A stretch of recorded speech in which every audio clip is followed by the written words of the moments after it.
Myanmar is a country that often feels like a secret whispered on the wind. For years it was closed off from the world, shrouded in mystery. You might picture ancient temples at sunrise, monks in red robes and tranquil lakes, and you'd be right. But beyond the postcards, Myanmar is alive, with vibrant markets, warm smiles, and stories waiting to be heard. I wanted to see the side of Myanmar that most travelers miss, the daily lives, the challenges, and the joys of its people. From the moment you arrive, the air is thick with spices and wood smoke, the sounds a symphony of life, market chatter, temple bells, and distant motorbikes. This country engages all your senses and invites you to slow down, to listen, and to connect.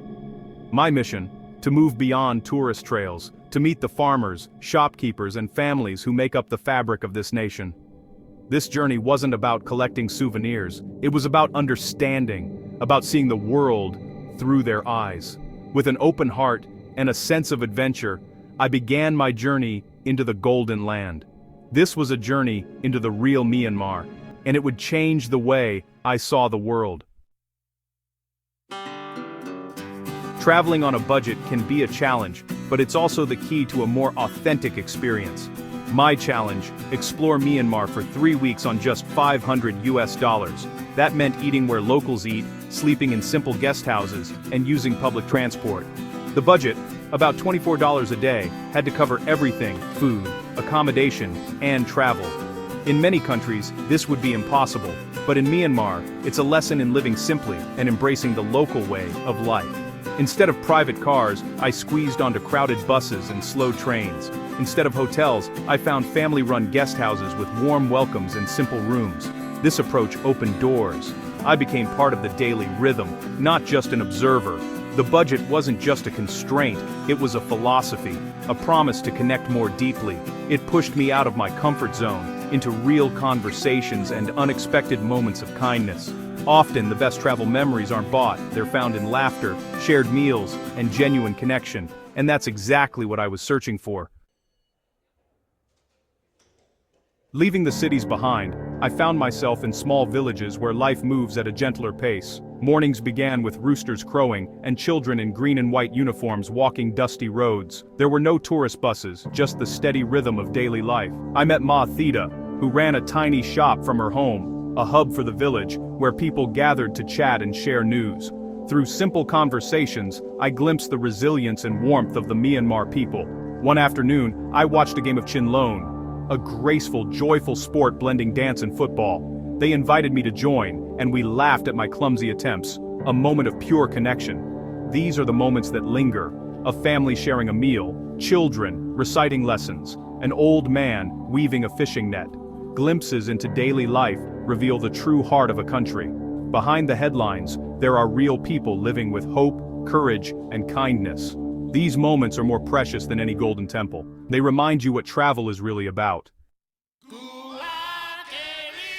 Eating in Myanmar on a budget is a delicious adventure. The best food is found on the street, bustling markets offering incredible variety for just a few dollars. Mohinga, the national fish noodle soup, became my favorite breakfast, rich, savory, and less than $1.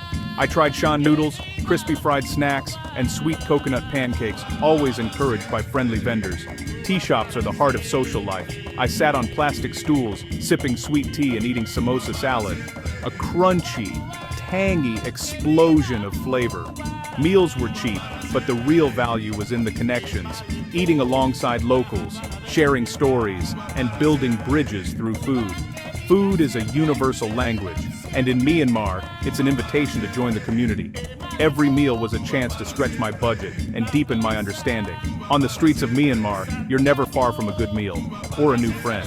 The country's culinary heart beats strongest on its streets. Getting around Myanmar on a budget means embracing public transport and the adventure that comes with it. Overnight buses rattled along bumpy roads, filled with families, monks, and students. The journeys were long, but they offered a window into real life. The slow train from Pianu, Luin to Sipao, crossing the Gotek Viaduct, moved at a crawl, letting me soak in the Shan Hills and mountain air. Vendors sold fruit and curry in the aisles, and the old carriages felt like a step back in time. I traveled by boat, down the Ayeyar Wadi River, packed with people, rice sacks, and chickens. passing fishing villages, and golden pagodas. These journeys were cheap, but the real value was in the experiences and the people I met. Sharing snacks, smiles, and stories with fellow travelers broke down barriers and created a sense of community. Public transport wasn't just a way to get around, it was a central part of the adventure. Each journey revealed a new side of Myanmar. The road itself became the story, and every mile brought me closer to the heart of the country. The true treasures of Myanmar are its people. I met a young monk in Mandalay, eager to practice English and share his dreams beneath a shady tree. In a village on Inle Lake, a family of weavers showed me how they turn lotus fibers into beautiful fabrics, a tradition at risk of fading. We spoke through gestures and smiles, sharing stories without words. Waiting for a bus, I sat with an elderly farmer, exchanging silent companionship and stories told with hands and laughter. These encounters weren't grand, but they were real. Moments of dignity, grace, and community. Each person gave me a small gift, a story, a smile, a moment of their time. These connections transformed my trip from sightseeing to something deeper. They taught me more about Myanmar than any guidebook ever could. The memories I carry are of people, not places, and for that, I am forever grateful. My journey through Myanmar on $500 was more than a travel challenge. It was a lesson in humility and connection. The people I met showed me that a country is its people, not just its landmarks. Traveling simply allowed me to support local families and entrepreneurs directly. This kind of travel done with respect can be a small force for good.